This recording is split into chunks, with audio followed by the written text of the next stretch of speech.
So a couple of months ago, me and my friend were in Bali, and this wasn't the first time we'd been there. We were very lucky, and we'd kind of done already the typical touristy things people do when they're there, and we were really looking for something a little bit different. So our friend from Jogja had actually been there a week before and told us of this abandoned theme park they visited. So the park was built in 1997 and was meant to draw tourists in as like a Disneyland kind of experience for the island. So the theme park's really easy to find. If you type in Taman Festival Park in Google Maps, it will take you straight there. Construction for the park began in 1997, but it was officially closed in the year 2000. It's uncertain whether or not the park was ever officially opened, or even if the roller coasters were ever built. So all that remains are derelict buildings, covered in beautiful murals and graffiti tags everywhere.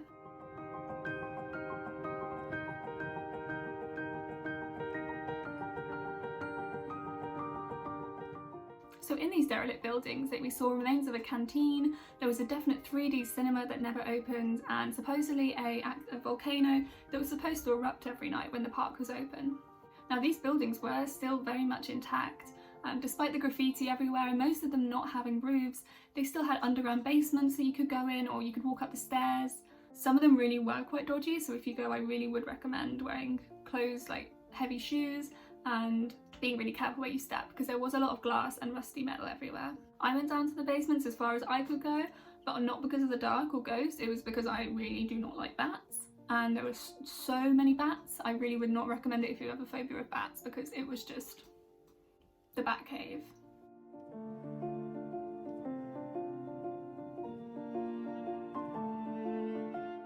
So the park actually cost $100 million to build and was meant to feature Bali's largest swimming pool, an inverted roller coaster, and a nighttime laser show. So there are several theories of why this park never opened.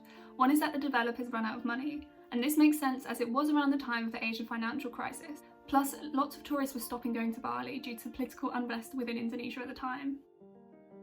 A second theory is that the park closed due to land disputes between the developer and the local government, and this is another pretty reasonable explanation for why it closed.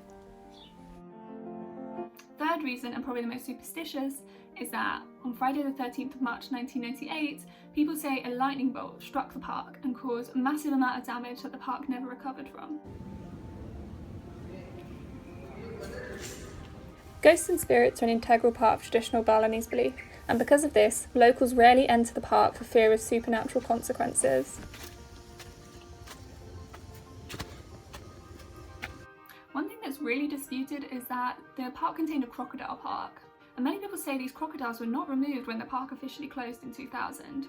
People say the locals were feeding the crocodiles chickens to stay alive, but eventually stopped and the crocodiles turned on humans. While there is not really any evidence for this, people still say that one crocodile remains on the grounds, and we are lucky that we never saw any of this.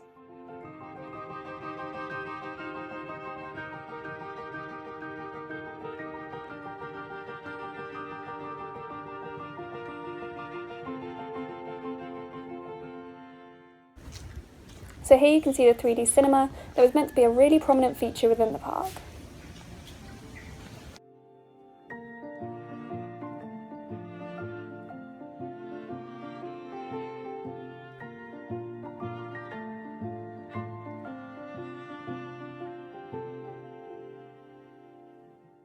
You can even see the holes of where the seats would have been, and what made it even creepier is that someone had written Valhalla right where the screen would be.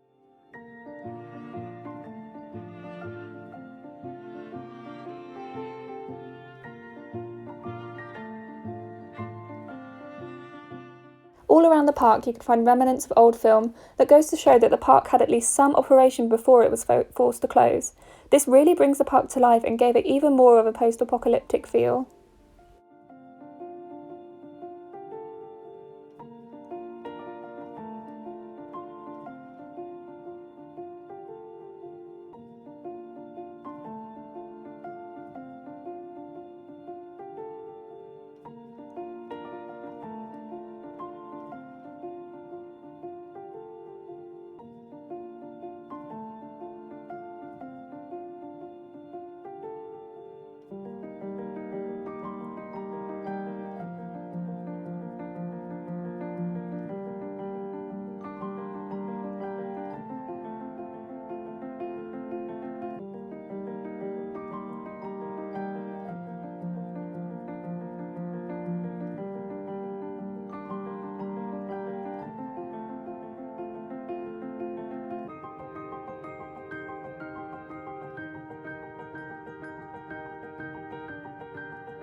So overall it was a really great experience. This was the first kind of abandoned place we'd ever been to, and after that I was hooked.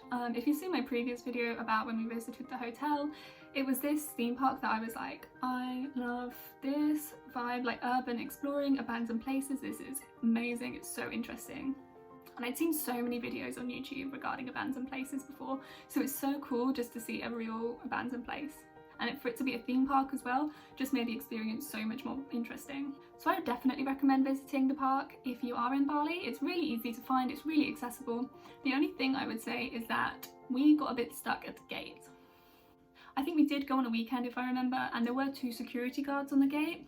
Now this is a derelict building, and from reading so much online and talking to people, these security guards do not seem legitimate. And they were charging tourists quite a lot of rupiah. They asked us for about 50,000, and there was just 2 of us, and we were lucky enough that I'd been in Indonesia about 6 months now and picked up enough Indonesian to say like, look, we're not tourists, we know that you're not legitimate, I don't mind paying 10,000, but 50,000 seems a little bit too steep. What was kind of annoying was there were 2 tourists there saying, oh man, it's just $5, and we were just like, yeah, but it's $5 going towards immoral cause. These guys don't work here, they're kind of just like profiting off something illegitimate. It's a tricky situation, it depends on how you feel of that matter. They weren't legitimate, so if you go there I would say you can walk straight through and have no trouble. If you don't feel comfortable doing that, there is a path, you'll see when you're there. It's on a beach, if you just walk around that on the beach side, there is a path at the back and you can just enter that way. So thank you for watching my video about Taman Festival Bali, and I hope this was informative and that you decide to visit yourself if you're ever in Bali. So please like and subscribe if you would like to see more of these.